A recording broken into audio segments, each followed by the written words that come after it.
Montana Territory, 1878. The late afternoon sun painted long shadows across the rugged landscape as Beatrice Turner pulled her weathered wagon to a halt.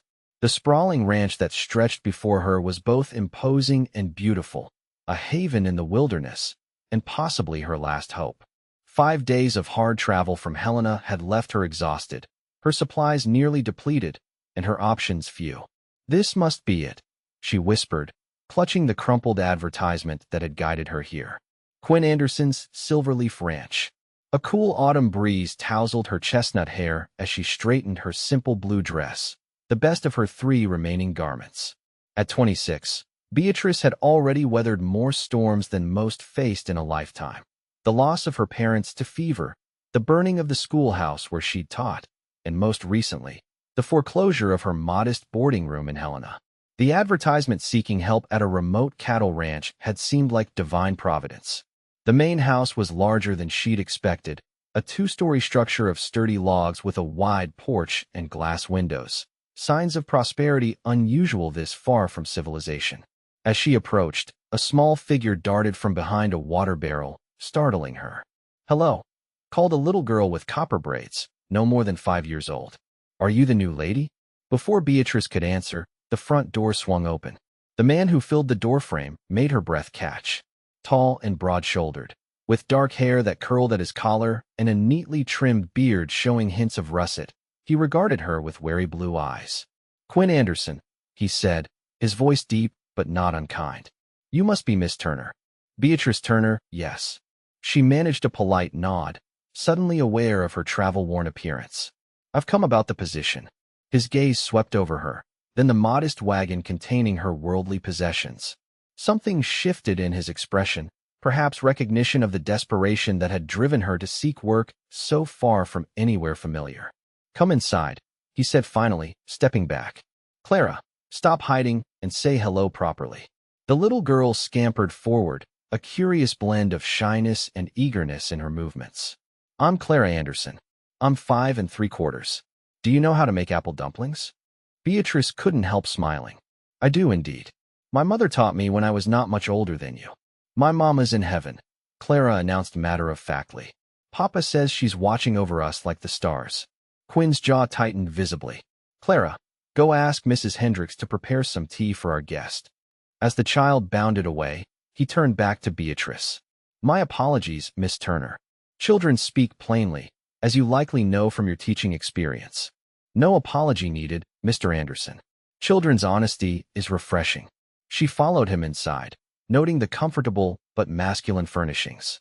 The home clearly lacked a woman's touch despite attempts at order. Over tea served by the elderly housekeeper, Mrs. Hendricks, Quinn explained the position.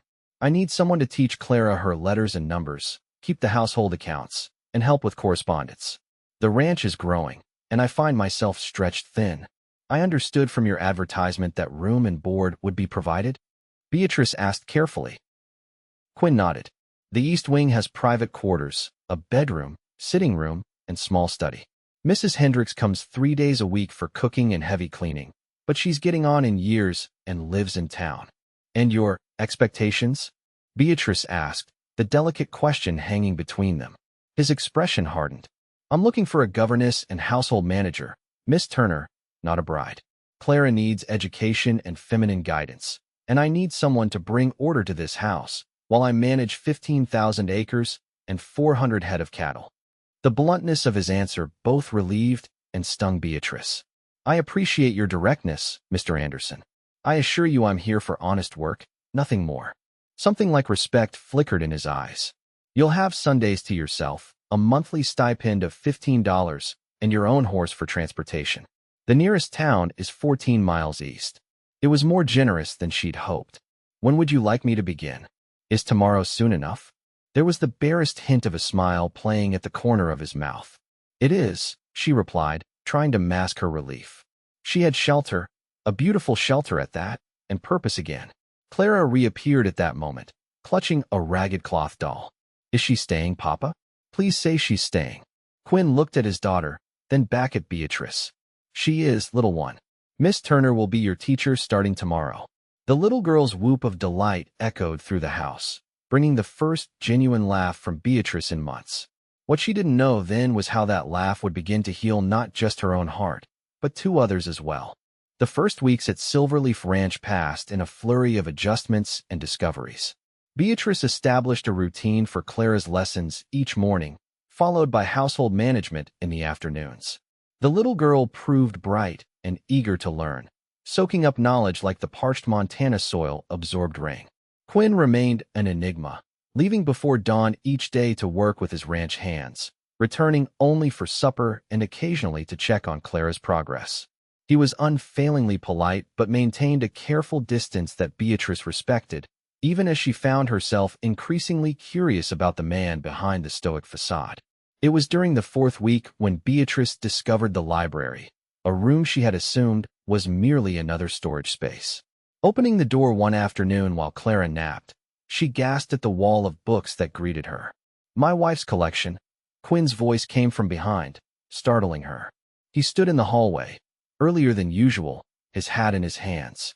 Elizabeth loved literature, ordered books from as far as Boston and San Francisco. It was the first time he'd mentioned his late wife by name. "It's wonderful," Beatrice said softly. "Clara will treasure this inheritance when she's older." "You're welcome to use it," he offered unexpectedly. No sense in books gathering dust.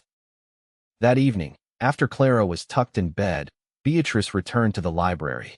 She had selected a volume of Wordsworth and settled into a comfortable chair when Quinn appeared in the doorway, a chessboard in his hands. "Do you play?" he asked, his usual reserve softened somewhat. "My father taught me," she admitted. "Though I warn you, I was quite competitive." A rare smile crossed his face. "Good. I've had no worthy opponents since coming west." That first game, which Beatrice lost narrowly, became a weekly tradition. Thursday evenings, after Clara's bedtime, they would meet in the library. The chess matches offered neutral ground, a space where conversation could unfold naturally around the structured play. "You were a teacher in Helena?" he asked during their third match, moving his knight with deliberate care. "For 4 years," she replied, studying the board. "Until the schoolhouse burned last spring. The town couldn't afford to rebuild immediately, and I found myself without position." He nodded. "And family?" "None living. My parents died of fever when I was 20. No siblings." She captured his pawn. "And you? How did a man from—" She paused, realizing she didn't know his origins. "Philadelphia," he supplied. "Banking family. I was the disappointment who preferred horses to ledgers. Came west in '68, worked cattle drives until I could afford land." His eyes remained on the board. "Met Elizabeth in Bozeman. She was a doctor's daughter, too refined for frontier life, but too stubborn to admit it." The pain in his voice was still raw. "Clara has her spirit," Beatrice observed gently. "And her eyes," Quinn agreed. "Checkmate, Miss Turner." Beatrice blinked at the board, surprised by the swift reversal. "Well played, Mr. Anderson." As autumn deepened toward winter, the household settled into comfortable patterns.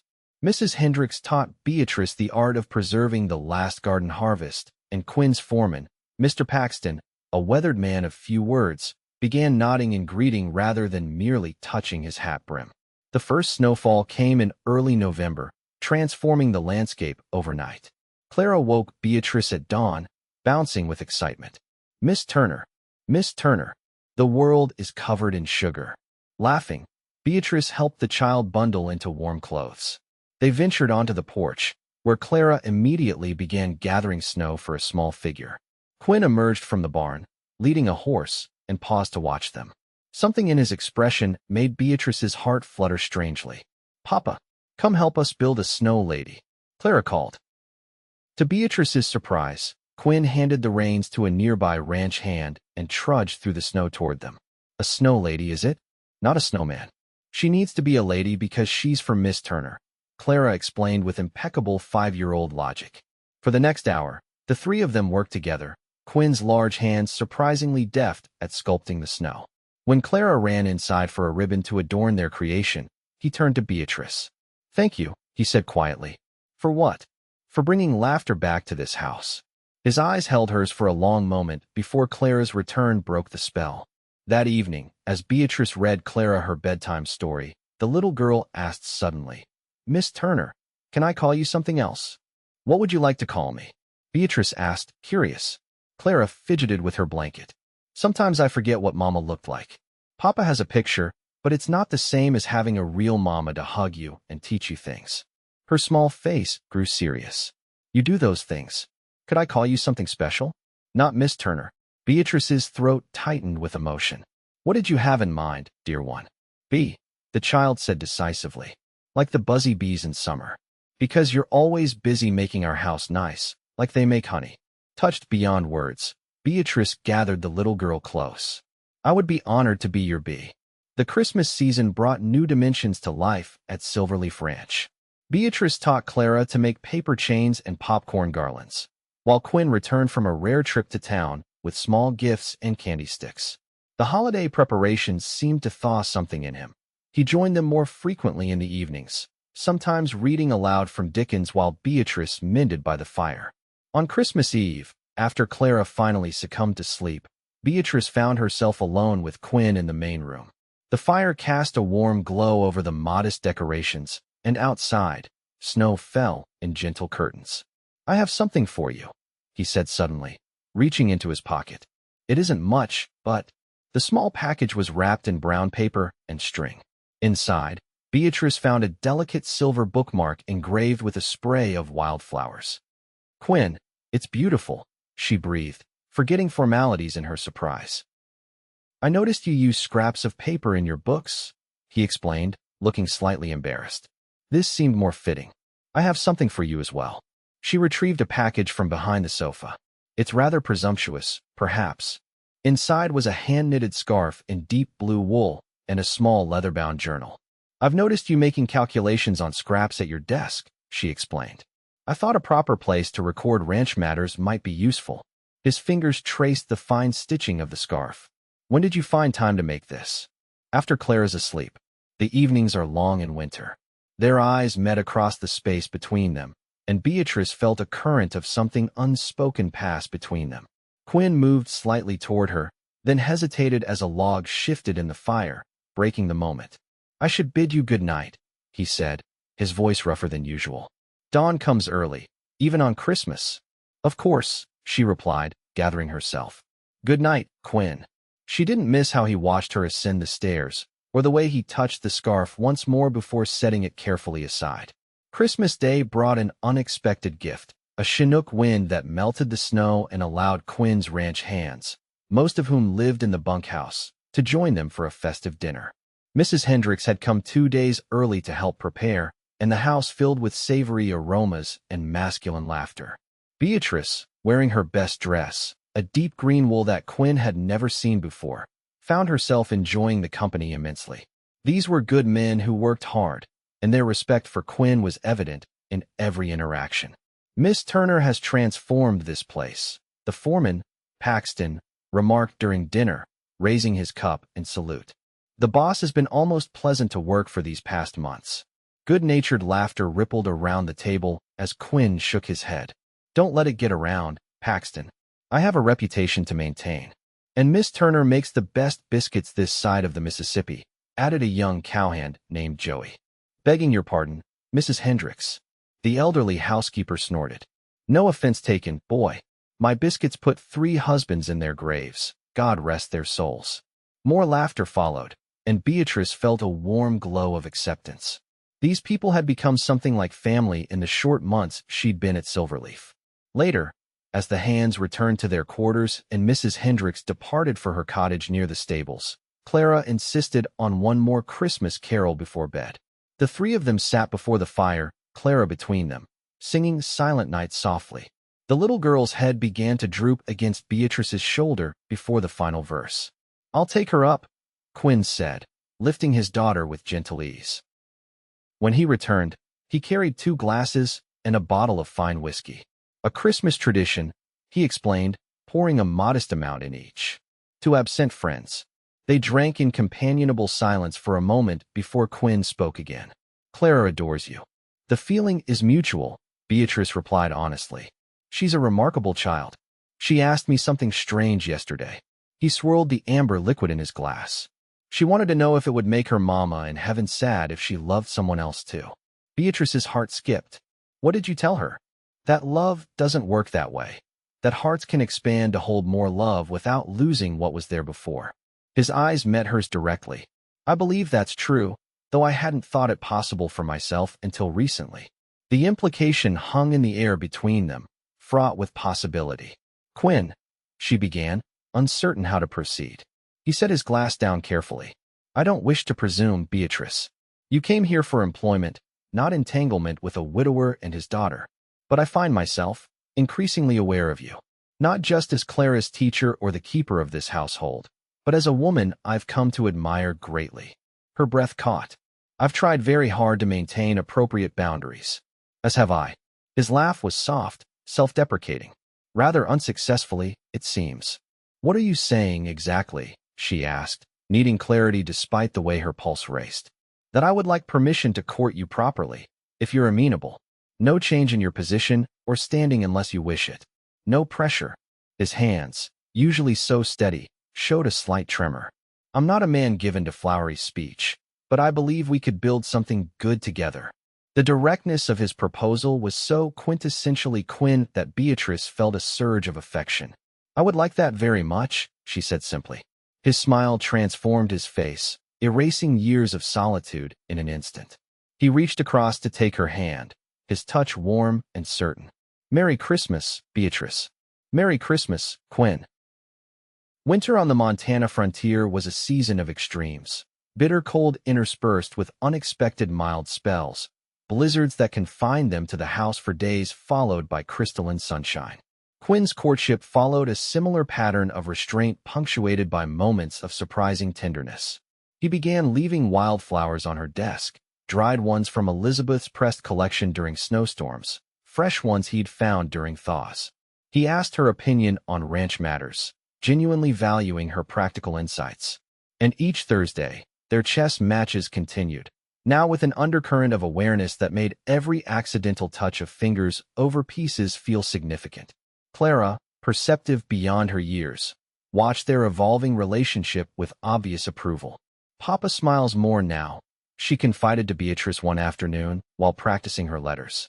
His eyes aren't sad like before. February brought Valentine's Day, which Beatrice had planned to acknowledge only with heart-shaped cookies for Clara. She was stunned when Quinn presented her with a small wooden box after the little girl went to bed. Inside lay a brooch of Montana sapphires set in silver, not extravagant, but undeniably beautiful. It belonged to my grandmother, Quinn explained. Elizabeth preferred gold jewelry, so this remained in my strongbox. It suits you better, the color matches your eyes. It's exquisite, she whispered, genuinely moved by the family connection. But I have nothing for you. You've given me plenty, he responded, his voice low. Then, with careful deliberation, he leaned forward and pressed his lips to hers. Their first kiss, gentle and questioning at first, then deepening as she responded. When they finally separated, his expression was one of wonder. I've wanted to do that since you bested me at chess in January. You let me win, she accused, laughing softly. Only a little, he admitted, drawing her back into his arms. As winter relented to spring, the ranch's pace quickened. Calving season brought round-the-clock vigilance, and Quinn often came to dinner exhausted, sometimes falling asleep in his chair while Beatrice read to Clara afterward. Yet even in his fatigue, he found small ways to show his growing affection. A touch to Beatrice's shoulder as he passed, a wildflower tucked into her book, a private smile meant only for her. Their courtship remained largely private, something precious developing within the shelter of Silverleaf's boundaries. Beatrice continued her duties as governess and housekeeper, maintaining the professional aspects of her position while their personal relationship deepened. The arrangement preserved her dignity and independence, something Quinn seemed to understand instinctively. Spring roundup in late May meant long days for all the ranch hands. Quinn was often gone before dawn and returned after dark, too tired for more than brief conversation. Beatrice kept the household running smoothly and took Clara for picnics near the creek where they could wave to the distant riders. It was during one such afternoon when disaster struck. Clara, chasing a butterfly along the creek bank, suddenly disappeared with a terrified shriek. Beatrice ran to find the child had fallen through an undercut section of bank into the swollen creek, the spring melt making the current dangerously swift. Without hesitation, Beatrice plunged into the icy water. Clara was struggling to keep her head above the surface. Her copper braids darkened and plastered against her head. Fighting the current, Beatrice managed to grab the child's dress and pull her toward the bank, but the force of the water made climbing out nearly impossible. "Hold tight to me, Clara," she gasped, feeling her strength ebbing in the freezing water. She managed to push the child onto a fallen log that extended into the creek, but as Clara scrambled to safety, Beatrice lost her footing on the slick creek bottom. The current dragged her downstream, tumbling her against rocks until she managed to grasp an overhanging branch. Clinging there, numbed by cold and bruised from the rocks, she heard Clara's terrified screaming, "Yay!" Through her disorientation, Beatrice realized the child was running along the bank, following her downstream. "Stay back from the edge," she called, her voice weak with effort. "Get help." What happened next remained forever hazy in Beatrice's memory. Shouting men, Quinn's frantic face appearing above her, strong arms lifting her from the water, and Clara's hysterical sobbing. "Don't let me die like Mama. Please, Papa, please." She woke in her own bed, wrapped in quilts, with Quinn sitting beside her, his face haggard with worry. Clara was curled against her side, asleep despite tear-stained cheeks. "Welcome back," Quinn said softly, taking her hand. "You gave us quite a scare." "Clara." Her voice was a croak. "Safe, thanks to you." His hand tightened on hers. "Doc Patterson says you'll be fine. Bruised ribs, hypothermia, exhaustion. Nothing that rest won't cure." Memories filtered back. "I was careless." The bank looked solid. "Stop," he interrupted. "You saved my daughter's life. You nearly died doing it." His voice broke. "I can't lose you too, Beatrice. I can't." The raw emotion in his words pierced through her fog of pain. "You won't," she promised. He leaned forward, pressing his forehead against their joined hands. "I love you," he said, the words muffled but unmistakable. "I should have said it before now." Her heart swelled. "I love you too, Quinn. I have for months." He raised his head, blue eyes suspiciously bright. "Marry me. Not because of today, but because I've known since Christmas that you're the only future I want." Before she could answer, Clara stirred beside her, blinking awake. "You didn't go to heaven." "No, sweetheart," Beatrice assured her, wincing slightly as she shifted to stroke the child's hair. "I'm right here." Clara's face crumpled with relief. "I was so scared. I called you Mama when you were in the water. I didn't mean to. It just came out." Quinn and Beatrice exchanged glances over the child's head. "Would it be all right if she did call you that?" he asked quietly. "If you became her mother in truth?" Clara's eyes widened with sudden understanding. "Are you going to marry Papa? Really, truly?" Beatrice looked from father to daughter.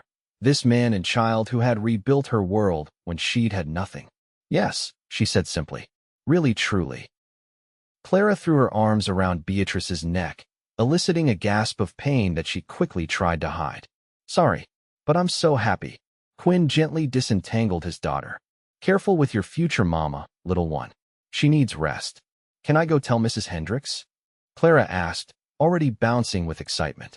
"And Mr. Paxton and the horses and everyone?" Quinn laughed. "Yes, but don't go near the creek. And be back for supper."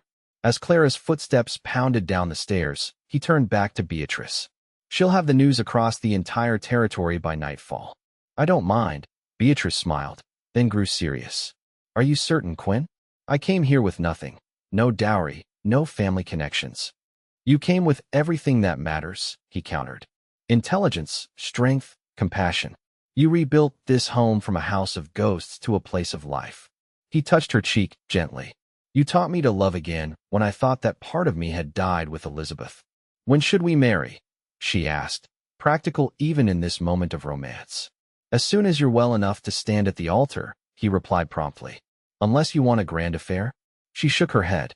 "Just us, Clara, and our ranch family. That's all I need." Quinn leaned down to kiss her, careful of her injuries. "Rest now.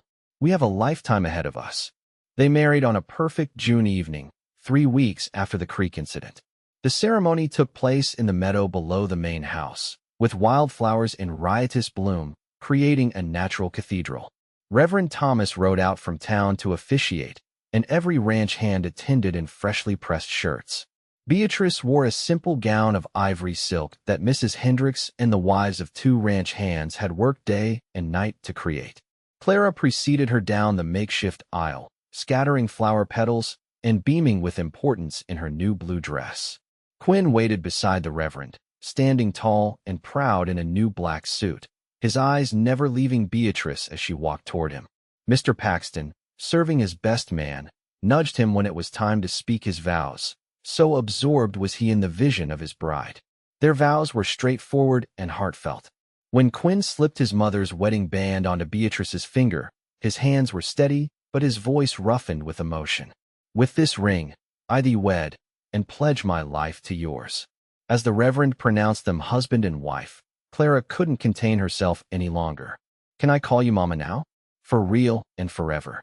Laughter rippled through the gathering as Beatrice knelt to embrace the little girl. "For real and forever, my darling." Quinn lifted them both into his arms, his family now complete. The celebration continued well into the evening, with fiddle music, dancing, and more food than the ranch had ever seen at one time. As sunset painted the Montana sky in spectacular hues of gold and crimson, Quinn pulled Beatrice away from the festivities, leading her to a quiet spot overlooking the valley. "Happy?" he asked, wrapping his arms around her from behind as they watched the sun sink toward the distant mountains. "Completely," she assured him, leaning back against his solid strength. "Though I still sometimes can't believe how much has changed in less than a year. You came looking for shelter," he mused, "and became the heart of this home instead." She turned in his arms to face him. "It works both ways. You gave me sanctuary when I had nowhere else to go, but you also gave me purpose again. And love, so much love." In the distance, they could hear Clara's delighted laughter mingling with the music and the sounds of celebration. Their family and future, secure and joyful. "I promise you this," Quinn said solemnly, framing her face with his hands. "Whatever challenges come, drought or blizzard, good years or lean, we'll face them together. This land, this ranch, this family, it's all built to last." "Like us," Beatrice whispered, rising on her toes to kiss him as the last rays of sunset gilded their entwined figures against the vast Montana sky. At Silverleaf Ranch, a woman who had come seeking only temporary shelter had found an enduring home, a child's love, and a man whose heart matched her own, all before the setting of a single Montana sun.